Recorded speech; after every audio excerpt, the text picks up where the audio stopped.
그 1차적으로 발표를 이렇게 했는데 더 중요한 부분은 여러분들이 이 책에 대해서 궁금하신 점 이런 것들을 물어보는 부분이라고 생각을 하고요. 예, 이제부터 이제 저희들한테 여쭤보는데 제가 지금 15분쯤 됐거든요. 근데 얼마 전에 대통령님이 자유로운 대화를 하시다가 몰매를 맞으셨기 때문에 우리는 그래도 좀 구조를 갖고자 앞부분에는 요렇게 선생님들을 다 생각하시면서 좀 질문을 해주시면 좋을 것 같아요. 보통 이런 거 질의응답 할 때 어떤 한 사람만 집중적으로 받으면 다른 사람이 마음에 상처를 받거든요. 그러니까 선생님은 이제 비평과 아까 대중화. 예, 그러니까 우리가 그런 얘기를 당연히 하게 되겠죠. 이제 니네들끼리만 있는 비평은 과연 비평이냐, 예, 그런 얘기를 할 수밖에 없고요. 여기는 비평의 형식. 선생님은 실제로도 글을 너무너무 잘 치세요. 비평의 형식, 그다음에 그러니까 비평의 형식이 내용이나 역사적으로 바뀔 때도 있고요. 또 바뀌지 않는 걸 더 선호하는 사람도 있고 바뀌는 걸 선호하는 사람도 있고요. 예, 그다음에 맨 마지막에는 비평의 경제적인 논리. 저 같은 경우에는 비평과 그러니까 젠더라든지 뭐 타자의 목소리 이런 식으로 하셔가지고요.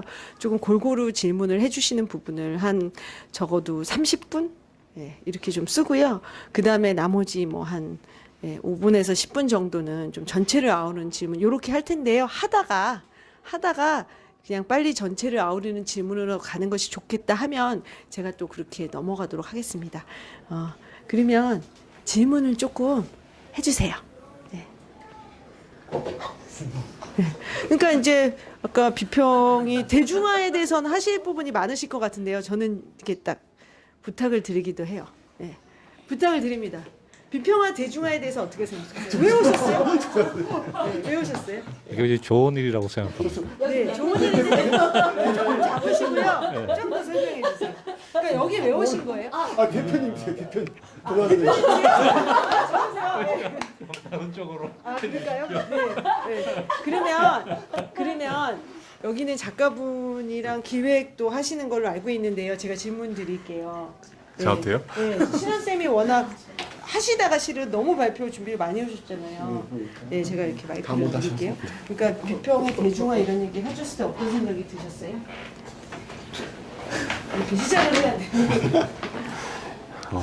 저는 김윤익이라고 하고요.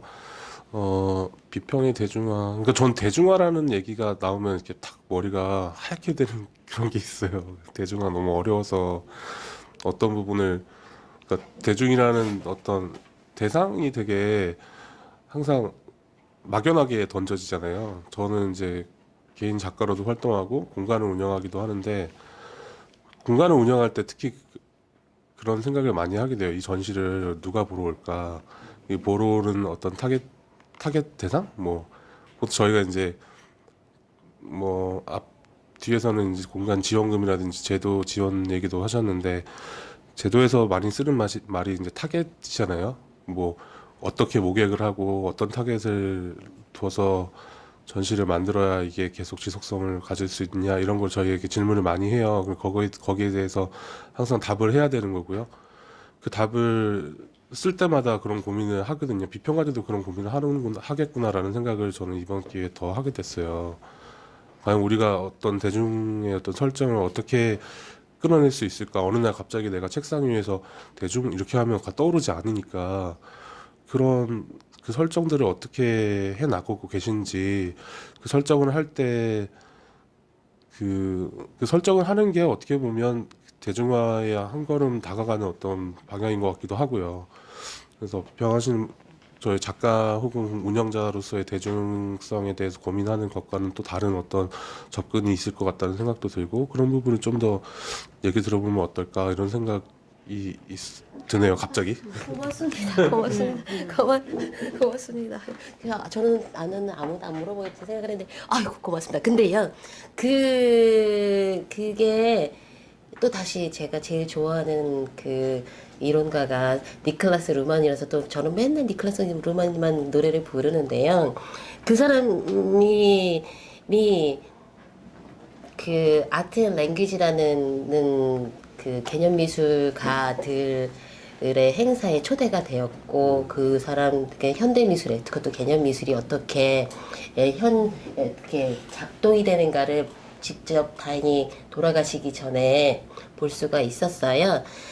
그런데 이분한테는 루만한테는 예술이 그 언어가 표현될 수 없는 영역이기 때문에 뭐 정의되기도 어려운 건데 그거를 언어로만 하는 예술이 이게 뭐지? 라고 처음에 생각을 했는데 근데 그렇구나. 근데 현대미술 이분이 파악한 바는 현대미술이 지향하는 바는 예술 자체에 얼마나 더 커팅엣지한 얼마나 지금까지 이 해왔었던 예술 실천에 더 진보한 그거를 그 개념미술이 특히 지향하는 거라서 그 관객과의 괴리는 어쩔 수 없는 생리적인 운명이다라고 얘기를 하세요.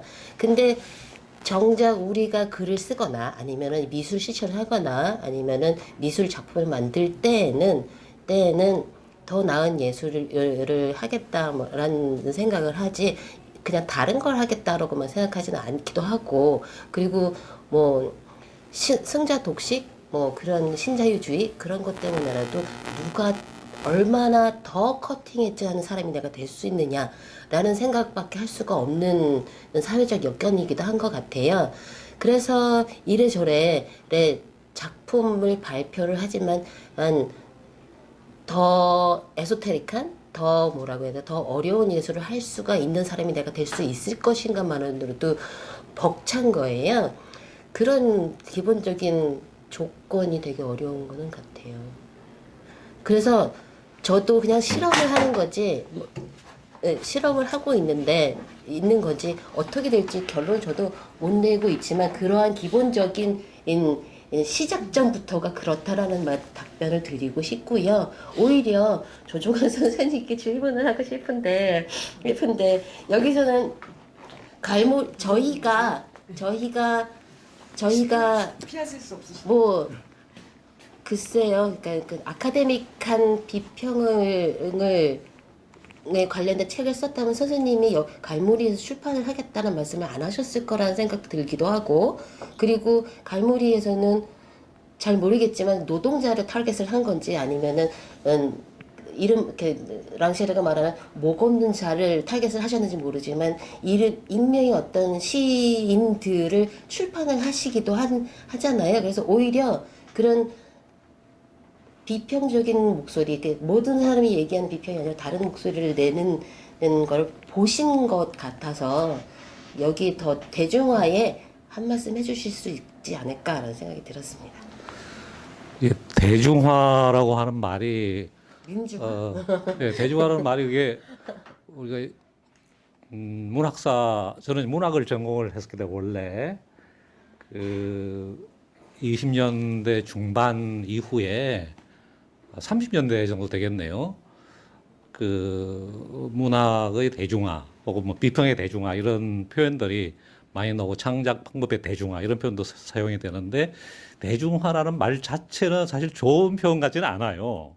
왜냐하면 이게 이제 어떤 엘리트나 전문가가 있고 이거를 대중에게 넘겨주는 그런 식의 이제 위로부터 아래로의 방향성을 담고 있기 때문에 말 자체는 안 좋은데 그것이 담고자 하는 내용은 꼭 그런 건 아니라고 생각하거든요. 다시 말해서 그 비평이라고 하는 행위를 누구든지 할 수 있다.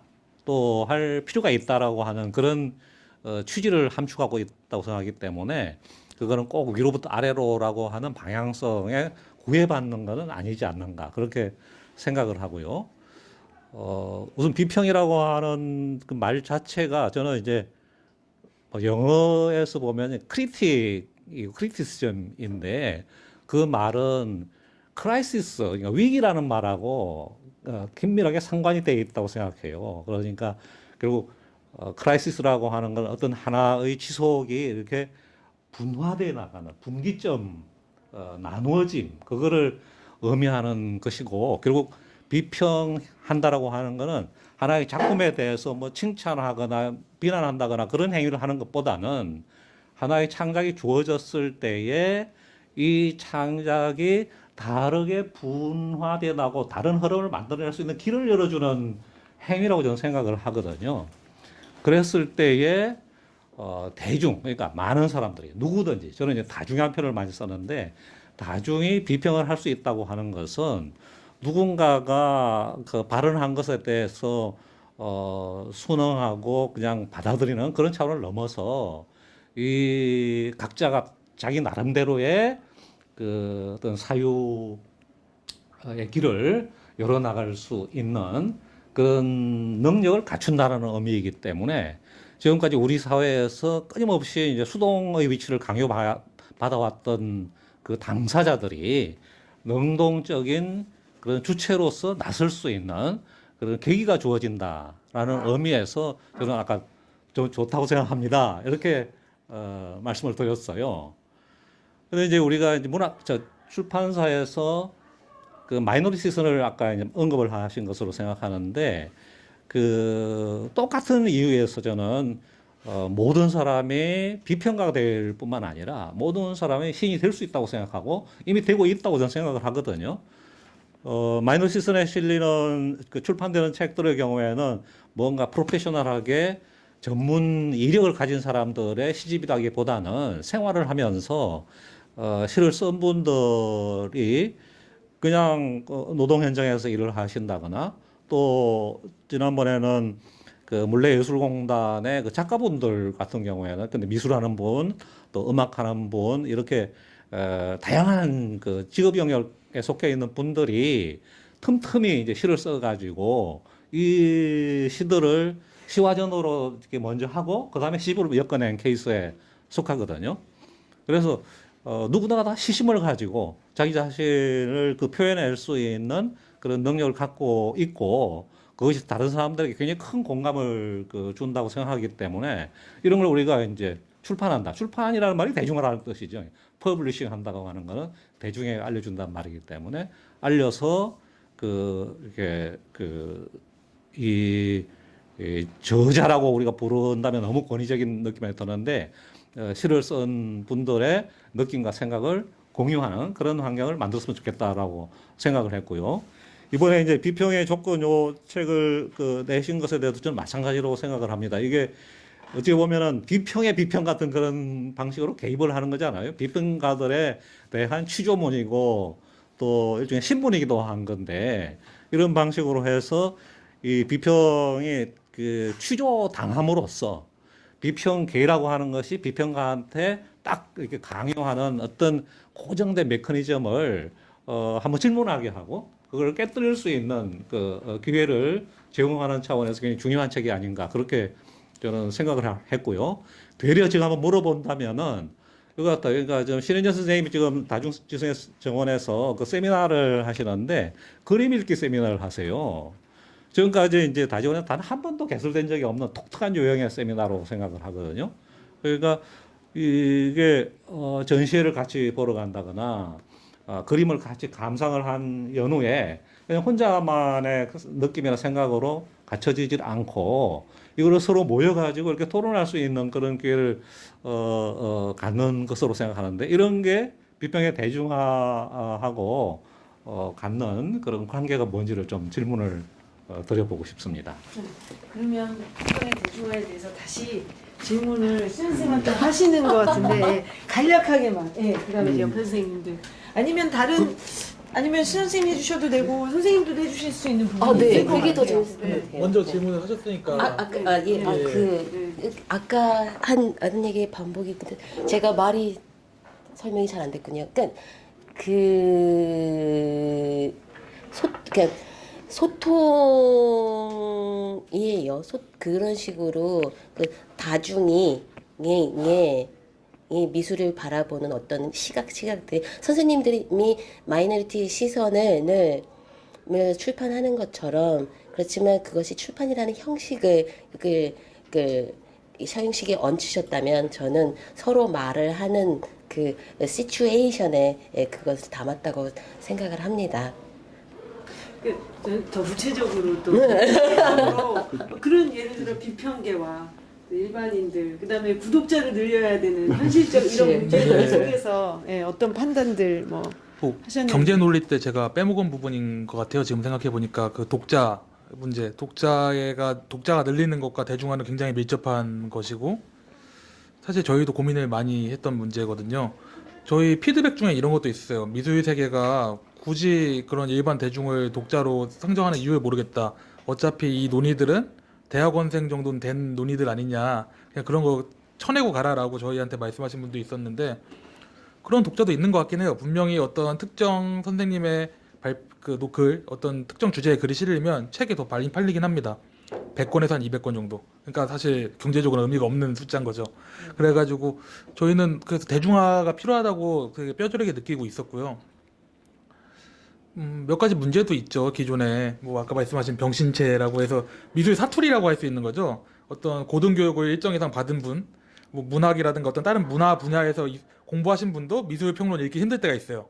이건 완전히 사투리고 그런 것들인데, 그런 것들은 좀 순화해 나가고자 노력을 했고, 어떻게 보면 미술 비평이 어느 순간부터는 그런 엣지 있는 부분 말씀하셨는데, 이게 단순히 작품이 어떤 아방한 것뿐만 아니고 미술계의 어떤 논란들이라든가 어떤 논의들, 지금 막 한참 구설에 오르고 있는 주제들에 대한 논의가, 비평가들이 사실 대중이 바라는 것 중에 하나가 그거잖아요. 전문가가 이거 교통 정리 좀 해줬으면 좋겠다.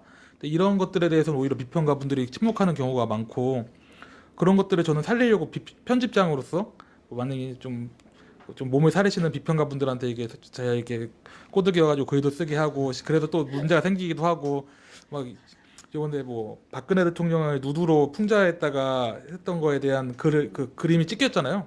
그거에 대한 기사를 썼을 때 박사모한테 항의 전화가 왔어요. 뭐 이런 문제가 있긴 한데, 근데 그런 걸 해야 된다고 생각해요. 그건 엄청난 대중의 관심이라고 생각하거든요. 근데 문제는 그렇다 하더라도 잡지 판매량이 도저히 늘지 않았다는 거죠. 그래서 제가 결론 낸 거는 컨텐츠의 문제가 아니라 미술이란 것이 좀 어떻게 있다 보니까 고립된 것이 아닌가. 단순히 엘리트 문화라서가 문제가 아니고 그냥 어떤 외딴 문화가 된 것이 아닌가라는 걱정이 좀 있어요. 그래가지고 사실 저는 제가 편집장 물러나기 전에는 어떤 카페벤에 갔더니 노블레스가 깔려 있더라고요. 아, 이런 프랜차이즈를 하나 잡아서 우리 미술 잡지를 좀 무리해서라도 다 깔아봐야겠다. 사람들의 생활 공간에 좀 넣어봐야겠다라고 생각을 하다가 현실화하지 못하고 지금 나오게 됐거든요.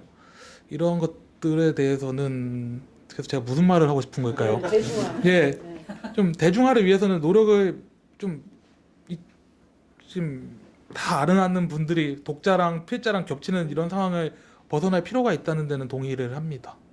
저는 이제 좀 다른 측면에서 대중화를 이야기해 볼 수 있을 것 같은데요.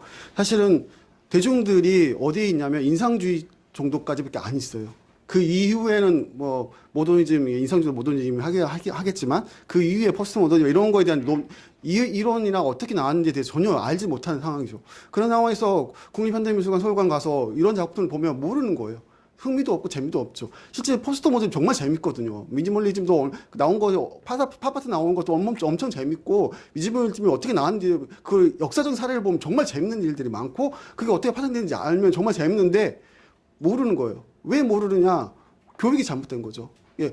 그러니까 문체부랑 교육부가 있는데 교육부의 힘이 훨씬 더 세다 보니까 문체부가 교육부에 뭐 약간 힘을 발휘하지 못해요. 그러다 보니까 교육 과정에 예술 철학이라든가 예술 관련된 과목들이 들어가야 되는데도 불구하고 들어가지 못하고 있고, 그냥 그게 그냥 방과후 수업 정도로 지금 치부되거나 아니면 그냥 그냥 미술관에서 그냥 다른 수업 클래스를 만들어서 하는 시스템이 되다 보니까 그게 문제라고 저는 생각하거든요.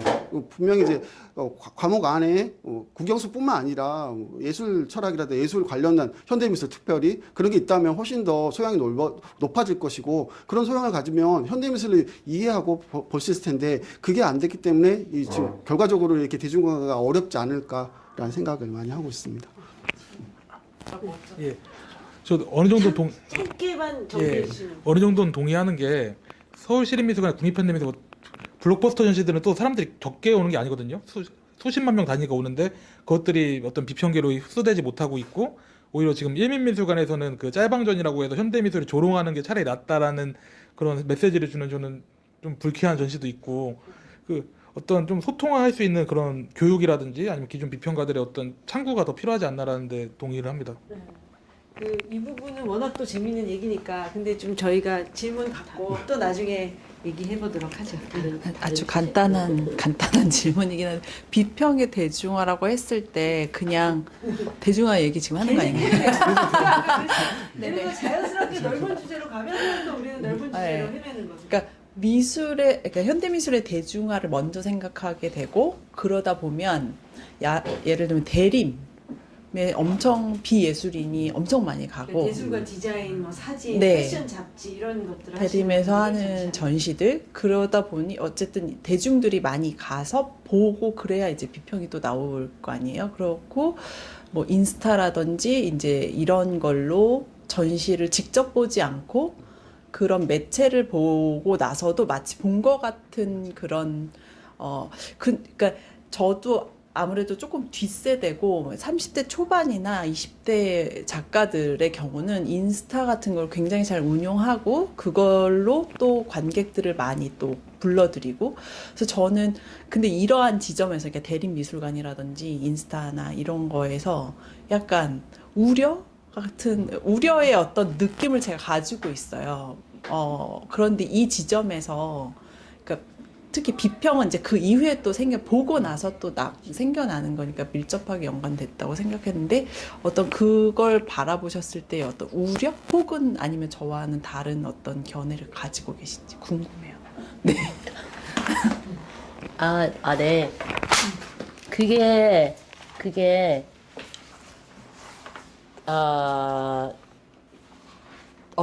저한테는 어려운 질문이에요. 왜냐면요. 지금 아직 제가 이게 맞아라고 확신이 안 되는 지점을 딱 얘기를 하셨어요. 뭐냐면은 주체 철학에서 이게 그 평생을 주체 철학 얘기를 생각을 하고 있다가 주체를 벗어나는 기가 전 되게 지금 어려움을 겪고 있는 건데, 근데 지금 현재 상황이 그 일종의 대림이라는 파퓰리즘이거나 아니면은 하향 평준화된 어떤 것을 보여주는 것이 옳으냐 나쁘냐라는 얘기를 하시는 것 같고, 그거를 설득을 할 수가 있느냐라는 얘기를 하시는 것 같은데, 주체 철학이라든가 주체 타자에 대한 그 관계가 저는 세대가 같은 세대니까 저 자신의 어떤 주체에 대한 데 강한 의지는 갖고는 있지만 사람을 설득하는 게 불가능하다라는 걸 지금 저 자신이 이해하려고 되게 애쓰는 중이어서, 그래서 아까도 말씀드렸지만 해석만 가능하지 설득을 하는 거는 누군가를 억압을 하는 거라 그거를 피하는 거를 지금 생각 중이고 있습니다. 저는 잠깐 짧게 제 견해를 얘기를 하고 아니다, 미술 대중화해야 된다고 생각하는 사람이 꼭 하나 나타나서 여기에 대해서 반론을 해주세요. 제 얘기는 이게 이제 미술계가 계속 고민하는 부분일 거예요. 필요에 의해서 우리도 사회적 역할을 회복해야 한다. 어떤 형태든지. 확장성에 대해서 언제나 고민하는 부분이 하나 있을 테고요. 근데 저는 이제 미술 교육도 문제고 온갖 것이 다 문제인데, 그 생각을 해봤어요. 그러니까 이제 결국은 대림을 가던 좀 퍼퓰리즘을 하던 꽃그림을 좋아하던 혹은 제가 미술관에서 강연 같은 걸 대중상대로 많이 할 거 아니에요? 그러면은 왜 한참 잘 듣다가 이제 이게 첫 수업에는 되게 이게 좋다가 제가 딱 이렇게 던져요. 저는 되게 어려운 미술만 강의할 테니까 나가실 분은 나가야 될지도 모른다고 이렇게 얘기를 해요. 그럼 실제로 좀 나가요. 그래서 이제 정리정돈이 되거든요. 첫 시간은 정말 미어터져요. 근데 중요한 건 이런 차이인 것 같아요. 저도 대중화를 하고 제 강의를 더 많은 사람이 들으면 너무 좋잖아요. 당연하죠. 그런데 꽃그림을 좋아하거나 예를 들어 특히 이제 대림미술관 같은 경우에는 아예 전략적으로 대림미술관을 그 다음에 벤치마킹을 해서 다른 이제 중소 사립미술관들은 이렇게 사진을 찍는 곳을 따로 둬요. 기획자들이 아예 그것부터 생각을 하고요. 대만미술관에서 국립현대랑 같이 이렇게 해서 어떻게 하면 SNS나 이런 참여도를 늘릴까도 순전히 사진을 찍기 위해서 거의 전시를 활용하는, 그걸 위해서 결국 큐레이터가 어떻게 전시를 기획해야 돼, 거의 그런 수준으로 이야기를 하거든요.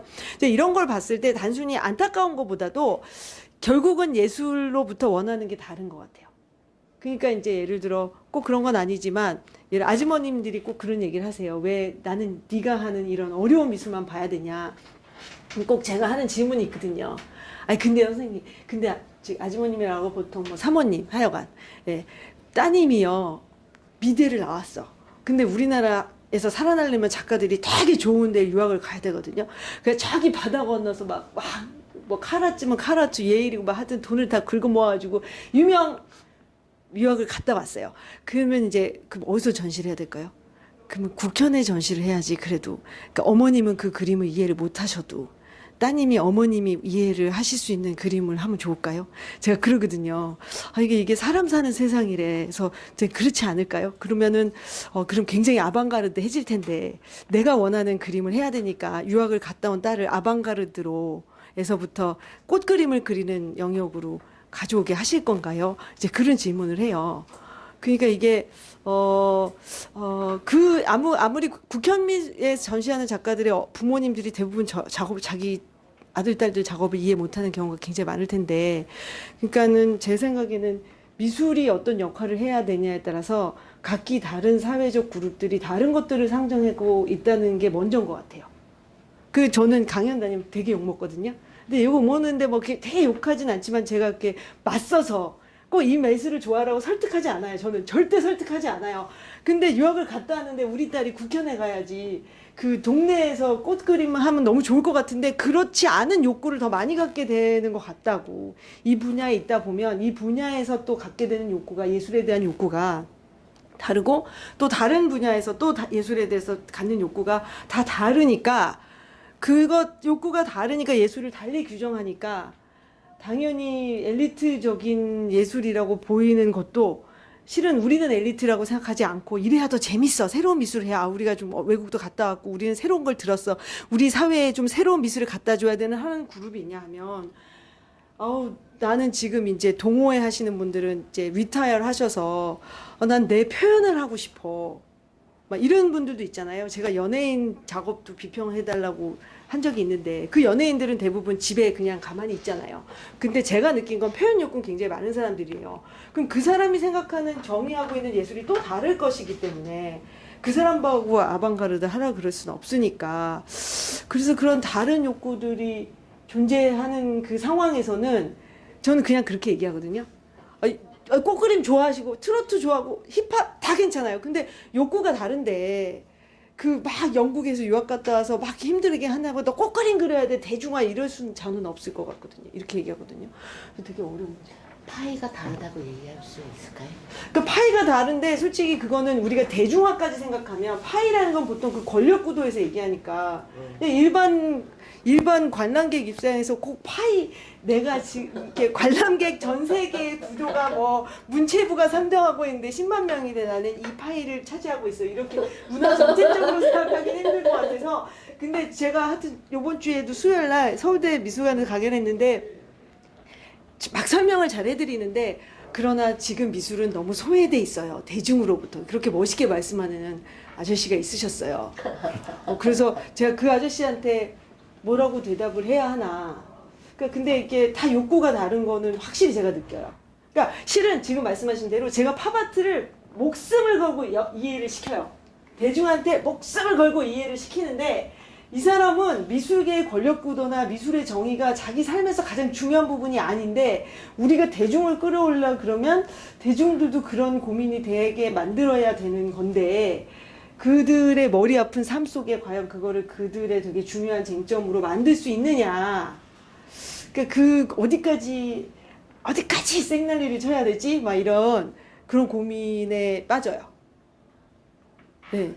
그리고 아니다. 대리미술관 짱이다. 그렇게 해야 한다. 혹시 없으세요? 시간이 많이 지났으니 경제 논리로 넘어가는 게 나을 것 같은 느낌이 44분이 되다 보니까 제가 문제예요. 제가. 이제 어차피 형식과 네, 경제 논리 그 얘기 하시다가 붙어 있는 것 같으니까. 네, 그리고 형식 얘기도 하셨어요. 형식과 경제 논리 붙어 있는 것 같아요. 제가 보기에는요. 어느 정도. 왜냐하면 형식을 이렇게 하는 건 많은 사람한테 보여주기 위한 상황이니까 경제 논리랑 연관되어 있어서. 제가 선생님께 질문 네, 드리는 그러셔도 건 돼요. 방금 그거랑 연관된 이야기일 수도 있는데요. 그러니까 설득이 거부하거나 안 된다라고 하셨잖아요. 전 반대로 영업이 된다고 생각을 해요.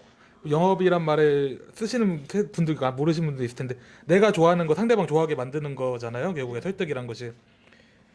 저는 영화를 되게 좋아해서 영화는 좀 현대 미술과 좀 다른 부분이 많지만 그래도 거치게 비유를 들어보면 정성일 같이 어려운 비평을 쓰신 분이 있고 이동진 같이 조선일보 기자 출신으로 완전 대중적인 비평가가 있는데 한국 미술계 이동진 같은 비평가가 가능한가에 대한 의문 저는 항상 관심이 있어요. 왜냐하면 제가 책을 만들고 많은 불특정 다수의 독자로 염두에 둔 책을 수천 권씩 만들다 보니까 왜냐면 이동진과 같은 사람도 이동진 같은 분은 트랜스포머도 막 열심히 막 글도 쓰시고 하지만 결국에 그분도 나는 예술 영화 좋아해.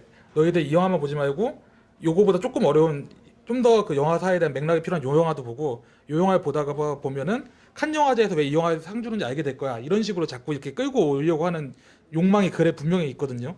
근데 과연 미술계에서는 이런 것이 불가능할지. 아 맞아요. 그래서 죄송한데 저희 까먹었는데 정민영 선생님도 소설가를 미술을 쓰는데 일부러 그런 저자를 컨택을 하셨대요. 예전에 잡지하실 때도 그런 소설가나 이런 걸 네. 저자를 하려고 하셨던 부분이 있죠. 그것도 좀 말씀해 주시면 좋을 것 같은데요. 고려가 부족합니다.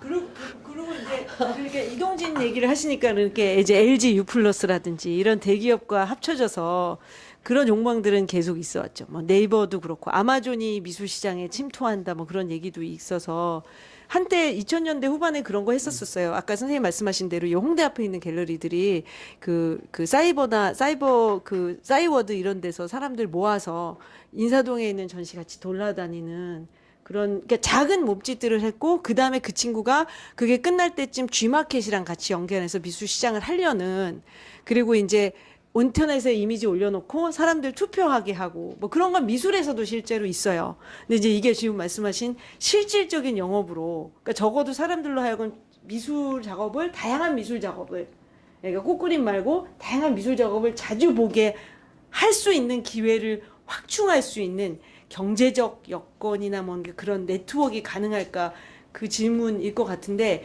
일단 우리나라 대기업이 공연 예술을 훨씬 사랑하는 건 알려진 사실이니까 네, 그렇죠. 아니에요, 죄송 안 해요. 대중성 얘기는 아닌데 다 연결되어 있는 것 같아서 저도 고민을 하고 있는 게 많아서 같이 얘기했으면 좋겠다는 생각이 드는데 제가 요새 가장 흥미롭게 좀 보고 있는 거가 피겨스 오브 스피치라는 버즈라블로 전시예요. 그 사람 그냥 디자이너거든요. 그 나이키랑도 협업 막 전 세계적으로 브랜드하고 이제 협업을 막 하고 요새 계속 전시를 하는 작가인데 작가가 아니죠, 디자이너죠. 근데 그 사람이 피겨스 오브 스피치라고 패션 전시를 했는데 이제 순회를 하고 있어요. 전 세계를 순회하고 있고 그 사람이 뭐 물건을 내면 뭐 이케아랑 협업해서 뭐 가방이 나오고 어디랑 협업해서 가방이 나와서 사람들이 무지하게 많이 사요. 근데 그게 아무것도 내용이 안 담겨 있는데 근데 피겨스 오브 스피치의 전시를 제가 이렇게 봤는데 너무 이쁘더라고요. 전시가 너무 좋았어요. 제 개인적으로 봤을 때. 그러니까 현대미술이라고 저도 현대미술을 좋아하고 현대미술을 하는 사람이지만 거기서 현대미술을 하는 사람의 입장에서 봤을 때 패션이나 디자이너가 만들어낸 전시가 이 정도 퀄리티까지 올라올 수 있구나라는 걸 제가 보면서 되게 즐거웠거든요. 그러니까 이건 되게 어떻게 보면 개방을 하는 거죠. 근데 이런 부분을 왜 고민하냐면 제가 어떤 플랫폼을 그 작품을 판매하는 플랫폼을 운영하는데 그 플랫폼이랑 뭐 기업이랑 이제 뭔가 이제 하게 되는 어떤 계기가 생겼을 때 뭐 예를 들어서 어떤 브랜드랑 패션 브랜드랑 하게 됐을 때 그거 정말 대중성이라고 이제 대중성의 고민을 해야 될 단계잖아요. 패션에서 보여주는 어떤 자신들의 미감이나 이런 것들이 미술의 미감이라고 연결해서 봤을 때 그들이 패션에서 말하는 그 미감은 굉장히 대중적인 미감이고 어떠한 설명도 필요 없이 설명이 되는 미감이잖아요. 전달이 되거든요. 그냥 미니멀한 미감입니다 하면 사람들은 미니멀한 미감을 사요. 의미를 따지지 않죠. 그런 부분에서 버즈라블로의 전시에서도 그런 의미를 좀 과정을 좀 보게 됐고, 그러니까 뭐 대립미술관에서의 전시에 대해서도 물론 이게 얼마나 하이 퀄리티냐, 로우 퀄리티냐에 대해서 미술의 어떤 단계 어법에서 봤을 때는 뭔가 볼 수 있는데 그것들을 이렇게 걷어내고 봤을 때 보여지는 어떤 경쟁성, 언어의 어떤 확 뚫려 있는 어떤 언어, 그러니까 그런 게 좀 설명하기는 되게 어렵지만 여러 장르 혼합되고 사용되고 하면서 막 열리고 있거든요. 제가 봤을 때는. 근데 그 안에서 대중성도 연결되고. 그런데 그게 그러니까 플랫폼 혹은 뭐 현대미술관 이런 거 말씀하신 국립현대미술관이나 이런 데서 대중성이나 혹은 열려 있는 뭐 모든 사람들이 이해할 수 있을 만한 미술을 해야 되는가라는 생각은 좀 고민이 돼요. 예를 들어서 브랜드나 이런 데서 사람들한테 열려 있는 어떤 걸 하는 건 오케이죠. 그냥 쉽게 접근해야 되고. 근데 국립현대미술관에서 꼭 굳이 그래야 되나? 국가의 어떤 세금이나 이런 걸 통해서 어떤 보호물 어떻게 보면 예술을 어떤 보호하고 있을 수 없는 보호하고 있다고 볼 수 있는 기관에서 인스타그램을 찍는 포토존을 만들어야 될 필요는 없거든요. 마찬가지로 미술 세계나 미술 전문 잡지 같은 경우에도 미술을 보호하고 있는 저는 매체라고 생각해요. 그게 다 한 방에 시장과 연결돼서 거기서 성과를 내야 되는 게 아니라 국가에서 어떤 보호를 해줘야 되는 어떤 매체들이라고 저는 생각을 하거든요. 그러니까 그게 어떤 미술씬 안에서도 어떤 여러 단계가 있는 거예요. 저희 같은 작은 공간을 운영하는 독립적인 어떤 공간을 운영하는 데서 대중성을 얘기할 수는 없는 거죠. 거기는 보호해야 되는 거고 우리가 어떤 것들을 보호하고 어디부터는 바로 시장과 연결돼서 대중성과 어떤 싸움을 해야 되냐라는 어떤 단계는 좀 그리드가 다르다고 생각해요. 그런 부분에서 그 비평이나 혹은 매체 혹은 뭐 출판 이런 차원에서도 어떤 대중성과 바로 맞붙어야 되는 어떤 상황도 있고 그것들을 보호해야 되는 어떤 단계가 있다고 저는 생각이 드는데 그런 부분에서 그런 구분이나 어떤 식으로 그걸 보호하고 어떤 식으로 또 싸워야 되는지 뭐 이런 것들에 대해서 좀 생각을 좀 들어볼 수 있을까요? 그게 어떤 비평의 어떤 형식이나 이런 것과도 연결될 수 있을 것 같고 경제 논리하고도 연결될 수 있다고 생각이 드는데 비평 형식과 연관될 수 있는지 모르겠는데 제가 제일 싫어 제가 생각하는 제가 제일 좀 싫어하는 말 중에 하나가 미술을 무쓸모에 쓸모라는 형태로 이야기하는 거를 정말 저는 싫어하거든요. 미술이 쓸모가 없기 때문에 쓸모가 있다라는 형태의 이야기를 많이 해요. 그렇지만 지금까지 제가 봤을 때 특히 파스칼 길랭의 이야기를 하면 그러니까 포스트 아우라라는 형태의 그러니까 아우라가 있었기 때문에 민주주의가 가능했다라고 이야기하거든요. 왜냐하면 아우라가 그 전까지의 어떤 군주로서의 왕으로서의 어떤 주목도가 있었는데 아우라를 상실한 이후에 그것들이 민주주의라는 형태로 대통령제로 바뀔 수 있었던 어떤 계기가 됐다. 그러니까 한마디로 아이디어를 줬다는 형태의 말이죠. 한마디로 그래서 이제 미술이 그냥 무쓸모의 쓸모가 아니라 어떤 새로운 것들을 보여주고 제시하는 형태인데 그때 당시를 몰라보는 것일 뿐이죠. 그렇기 때문에 국가적 지원이 필요하다고 저는 생각하는 입장이에요. 지금 대중들은 저희가 이제 실험하는 모든 도전의 미술들을 알아보지 못하는 상태에서 이제 그것들을 계속 실험하는 게 작가들이고요. 그걸 알아봐 줘야 될 게 비평가인데 그거를 지금 하지 못하는 상황들이 있었기 때문에 좀 문제가 있기는 하죠. 왜냐하면 비평가의 권위가 모든 이같이 비평의 권위가 있어야 된다는 말을 하고 있는 건 아닌데 비평 권위가 떨어지면서부터 이제 비평가의 발언 자체가 아무 영향력을 미치지 못하고 있는 상황이고 그냥 단순히 의견인 거 아니야라고 되다 보니까 그게 새로운 것인지 무엇인지 를 발견하더라도 비평가가 그거에 대해서 말을 하더라도 아무도 이제 반응하지 않는 그런 시대가 됐다는 것이죠. 그래서 결과적으로는 제가 말씀하셨던 것처럼 층위는 나눠지는 게 분명하고요. 그리고 저희가 이제 추구하는 것들은 특히 비평가가 추구하는 것들은 그런 어떤 새로운 것들, 도전하고 있는 것들을 알아봐주고 그것들 이제 끌어봐주고 그것들에 대해서 써주는 것들 그런 것들이 중요하지 않을까라는 생각을 하고 있습니다. 이게 답변이 됐는지 모르겠네요. 네. 또 다른 질문 있어요? 또 다른 질문. 네. 또 다른 질문.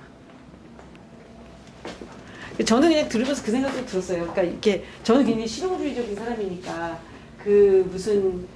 보통 이런 게 이렇게 생존과 연관해서 동물 진화론 이런 거 들여다보면 왜냐면 우리가 취미가 필요한 건 다양한데 이 취미들이 필요하거든요. 생존을 위해서 각 사회가 발전해 나가기 위해서.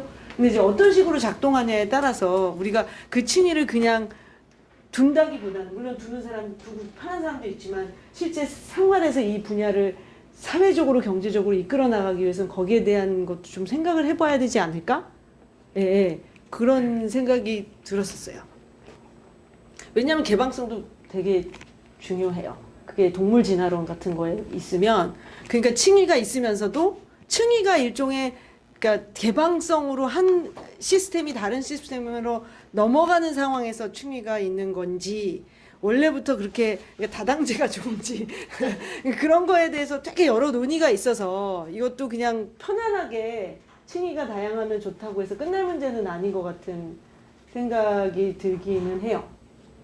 그러니까 이제 이게 지금 그러니까 그 얘기는 이 다양한 목소리가 공존하는 게 결국 모델이 바뀔 때 일어나는 일인 건지 아니면 아예 이 자체로 좋은 건지에 대해서 그 안에 있는 구성원들이 지속적으로 질문하는 것도 필요하지 않느냐라는 생각이 들었어요. 네. 혹시 저쪽 뒤에 너무 여기 젊은 친구들 중에 질문 좀 해주세요. 네. 아 본인도 젊은 친구신데.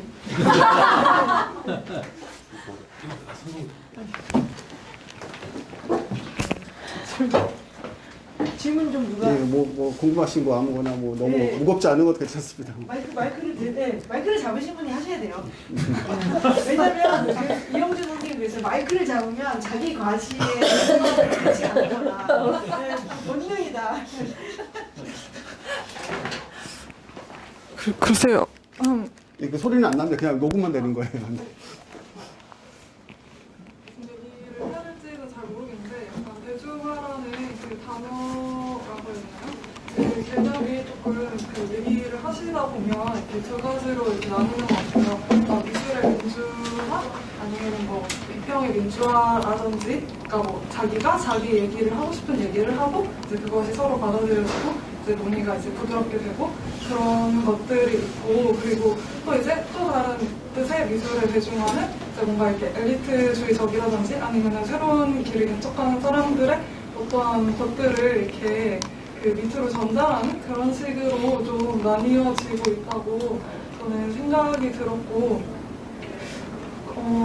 그런 좀 그러니까 저도 제 의견을 잘 모르겠는데 그러니까 좀 어느 정도 그 대중들이 그러니까 열망하는 것들을 좀 노려볼 필요가 있지 않나 그런 생각들을 해요. 저는 좀 완전 나눠져 있다고는 생각이 안 들거든요. 그러니까 그 대중들이 꽃그림을 지향을 할 수도 있지만 뭔가 이렇게 특별해지고 싶은 욕망들이 뭔가 미술에 있다라고 생각을 해서 계속 미술에 이제 집착을 하게 되는 것 같기도 하고 그래서 이제 좀 뭔가 특별한 것을 어떻게 이용을 할 수도 있지 않을까? 그냥 그런 생각까지만 해봤어요.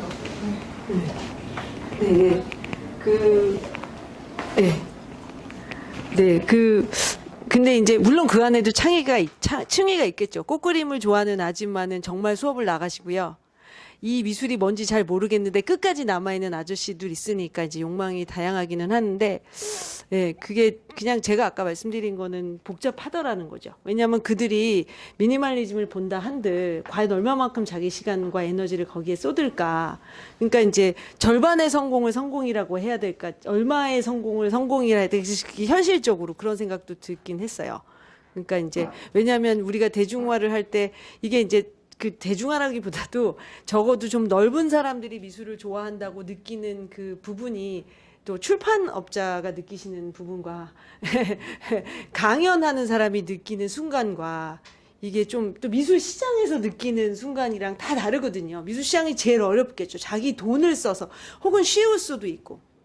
근데 이제 이게 또 그걸 평가하는 기준 자체가 없다 보니 다양하다 보니까 완전히 층위도 물론 나눠지지 않지만 우리가 그걸 어디까지 어떤 전략을 갖고 노력을 해야 되고 어떤 전략이 성공했을 때 적어도 우리끼리만 하는 미술이 아니고 좀 넓혀졌어라고 말할 수 있는 그러니까 물론 그 노력은 어느 누구나 계속적으로 경주해야 되는데 이게 이제 결국은 왜냐하면 그 노력을 경주하면 할수록 잃어버리는 게 분명히 생기기 때문에요. 그러니까 저는 정민영 선생님의 그 아트북스에서 나오는 책들에 대해서 좀 불만이 있었었던 게, 예, 왜냐면은, 그러니까 말로는 너무 좋고, 전 정민영 선생님을 너무 좋아해요, 개인적으로. 근데 실상 그 대중화를 하려고 미술사 같은 경우를 하다 보면 놓치는 부분이 굉장히 많이 생겨요, 실제로. 이게 예를 들어 우리가 저희 학회에서 그런 걸 한 적이 있거든요. 신사임당이 뭐 안견에 몽유 도원돈을 받다는 거는 있을 수 없는 얘기인데, 있을 수가 없어요. 왜냐하면 몽유동원도가 언제 일본에 갔는지 지금 정확히 몰라가지고 나라가 매시벅을 해서 언제 임진왜란 때 가기 전에 훨씬 갔을 가능성이 되게 높거든요. 그래서 역사적으로 전혀 그런 데다가 계층적으로도 너무 달려서 안양내가 그 그림을 봤을 가능성은 없지만 실제로 여러분 아시겠지만 만화나 3, 4학년 아이들 영상 거기에는 그냥 그렇게 사실로 받아들여진 상태예요. 왜 그러냐면 그러면 굉장히 재밌잖아요. 몽윤동원도를 심사위원장이 봤어. 이러면 너무 재밌거든요. 그래서 미술사적으로 그런 사실들이 굉장히 많아요. 그래서 저희가 그런 학회를 한 적이 있어요. 그러면 이제 이거를 바꿔준들 누가 들을 것이냐부터 시작해서 재밌는데 그냥 그럴지도 모른다라고 계속 냅둬야 되느냐. 그러니까 이제 예를 들어 하다 보면 이게 다 영역이 다르지만 희생되는 부분이 있어서 또 그런 것 같아요. 이게 이렇게 이렇게 희생되지 않는 맞아요. 부분이 있으면 참 다양한 좋은데, 있어요. 예, 너무 희생되면 그런 부분이 있는. 근데 이게 내 생각에는 뭐 비평의 영역은 다르고 또 출판의 영역은 다르고. 예. 그래서 아까 말씀하신 대로 이게 얘기하면 할수록 복잡하긴 한데 제가 아까 말씀드리는 거는 이제 강연하다 보면 그런 부분에 그러니까 최선을 다해서 이해시키려고 그러고 노력은 하고 뭐 별놈의 말도 안 되는 인용을 많이 쓰기는 하는데요. 분명히 제 스스로도 이렇게 희생하는 부분들이 생기는 것 같아요. 그 희생을 어떻게 할 것이냐. 이 희생이 과연 누구를 위한 희생이냐. 이제 이런 질문에 예. 그 대중화라는 말을 네. 누구나가 이해할 수 있는 예. 그런 의미로 쓰는 건가요? 유통 범위를 넓힌다라는 의미로 그 말을 쓰는 선생님께서 아까 대중화보다는 다중화. 다중화가 맞지 않느냐 했는데 속으로 심지어는 수업 시간에 말을 해놓고도 다중화라고 하는 대중화라고 쓰다니 정말 내 생각 그래요. 다중화가 더 맞는 얘기인데 맞는 말이에요. 예. 그러니까 대중화라는 거는 넌 지금처럼 대중화라는 단어 써버리면 하향 평준화를 걱정하는 게 생길 수밖에 없어요. 그렇지만 다중화란 말을 쓰면 어쨌거나 소비자 그 수용자의 선택에 맡기는 거가 되는 거라서. 근데 이제 다중화라는 말을 우리 엄마한테 얘기하면 못 알아듣겠죠. 그렇죠.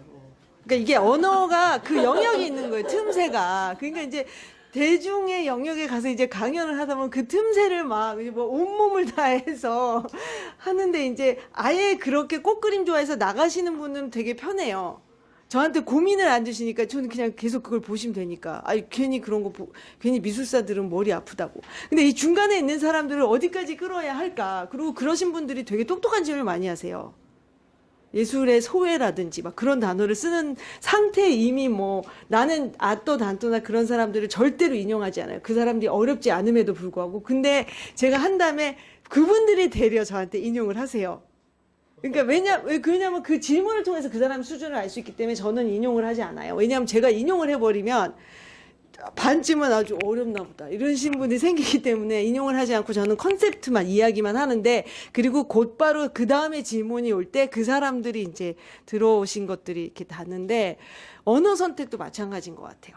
그러니까 결국은 이게 미술이나 이런 것들이 지금 비평도 그렇고 출판도 그렇고 어떤 언어로 전달을 하니까 그 언어가 무엇이냐도 또 중요해질 수밖에 없는 거예요. 왜냐하면 우리가 그 언어를 다 읽고는 어렵지 않았어 라는 사람은 그래도 점잖으신 분인데 애정을 가지신 분인데 일단 언어가 어려워버리면 안 읽어요. 저기서 하는 말인가 보다. 그러니까 뭐 할포스터 이러면 큰일 나는 거죠. 그런 식의 그런 미술계 사람들만 이야기하는 단어인가 보다. 이제 그런 부분도 있는 것 같아요. 언어적인 부분은 확실히 거기에 대해서 이제 제가 할 말이 있는데 제 형식이잖아요. 그래서 형식에 대해서 문학에서 가장 중요한 게 첫 번째 세 개의 문장이거든요. 문장이거든요.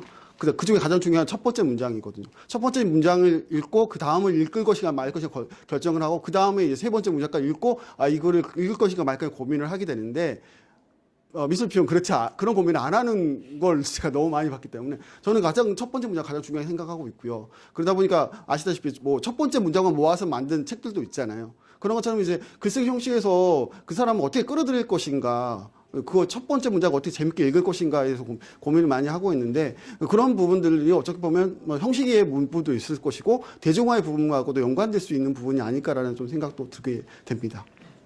그 대중화 부분이 대중이란 말 때문에 하향 평준화가 되는 것 같은데 사실 대중이란 게 우리가 말한 여기서 말한 대중이 모든 대중이 아니잖아요. 예를 들어 꽃그림 관심 있는 분은 나가셨다고 하는데 사실 꽃그림도 관심 없는 분이 진짜 대중일 수도 있는 거예요.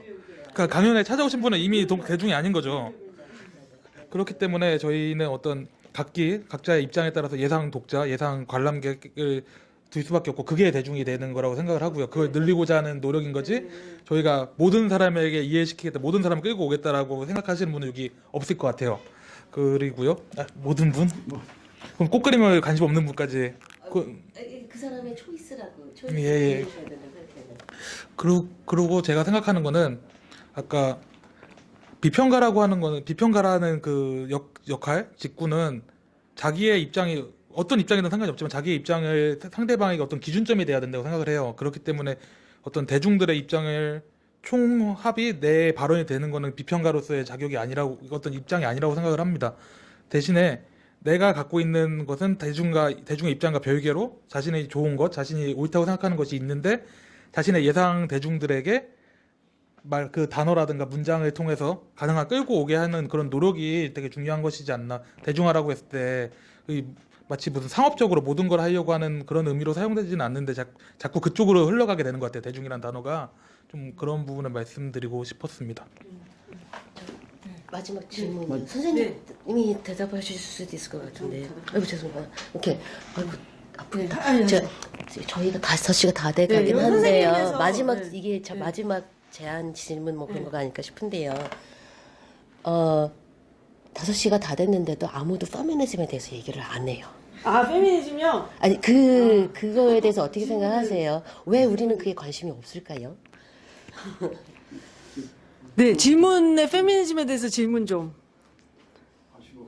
젊은 남자분은. 젊게 보이는 남자분. 네. 폴페미에 대해서 어떻게 생각하세요? 네. 너무 관심이 없으셔서. 그런 게 아니라. 네? 그런 게 아니라 네. 제가 페미니즘에 관심이라는 것을 없지가 않긴 합니다. 사실 그게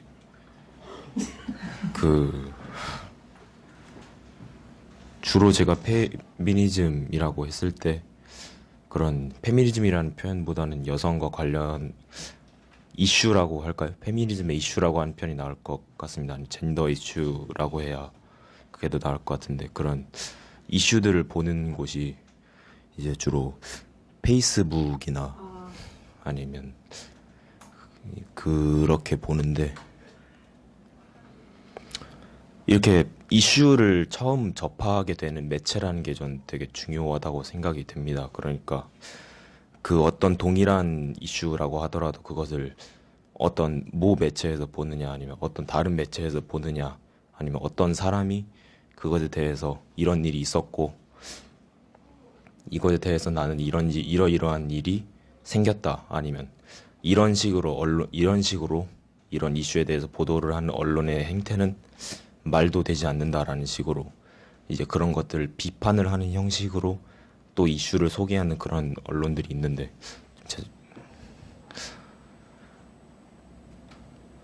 만약에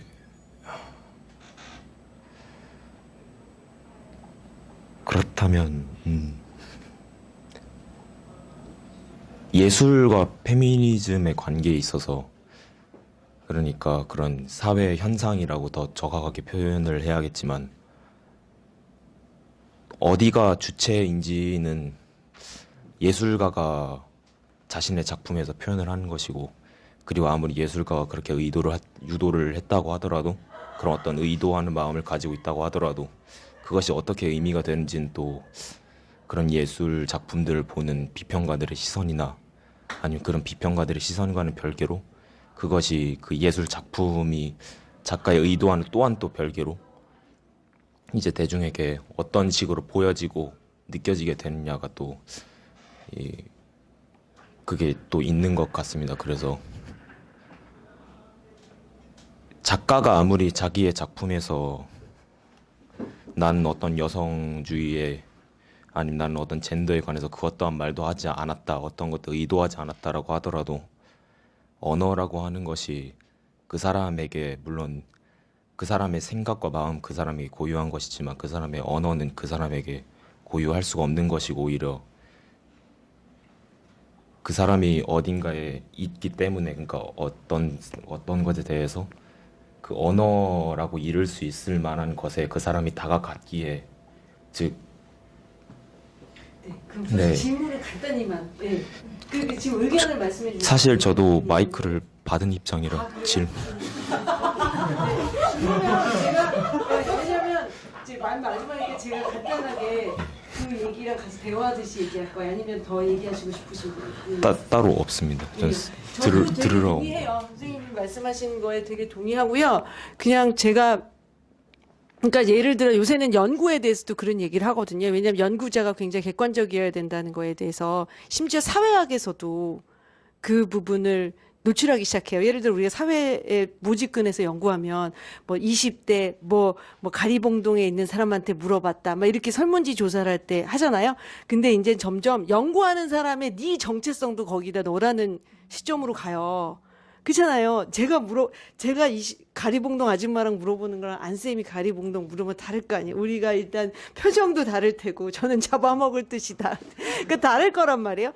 그러니까 비평가의 시점이 들어가는 어쩔 수 없고 그것이 제 생각에는 제약일 수도 있고 자유일 수도 있어요. 그러니까 만약에 제가 여성주의적인 시점으로 더 보겠다. 혹은 아니겠다라는 게 틀리다 맞다라기보다 심지어 정치적으로 너무나 편향적이라고 비판을 받을 수 있을지 모르지만 적어도 비평의 영역에서는 좀 자유롭지 않을까. 그리고 그게 저한테 자유가 될 수도 있고, 말씀대로 제약이 될 수도 있겠죠.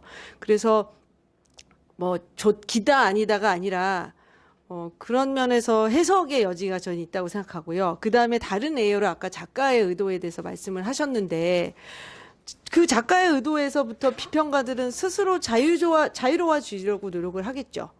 네, 그러니까 그게 이제 제약이 될 수 있어요. 왜냐면 인간끼리 만나서 이야기를 했으니까 선생님 저 페미니즘은 절대로 안 돼요. 그러면서 온갖 이야기를 했어. 제가 페미니즘으로 어떤 사람이 썼는데 그것 때문에 전시를 못했어요라고까지 울며 불며 저한테 얘기했으면 제가 영향을 받긴 하겠으나 대부분의 경우에는 비평가는 최대한으로 어떤 형태로든지 제가 좀 자유롭게 해석하려고 하겠죠. 근데 저는 이 부분이 하나 있어요. 작가의 경우에는 작가가 그것을 의도하지 않았던지 간에 자기 작업을 사회적 영역에 내놓은 거잖아요. 저는 그렇게 생각하거든요. 저는 동호회랑 자기를 스스로 작가라고 선언한 사람이 좀 다르다고 여기는 부분이 있어요. 그게 이제 대중화나 다중화 얘기할 때도 좀 복잡해지는 측면이 있는데 의식적인 행동이냐 아니냐를 전 되게 중시해요.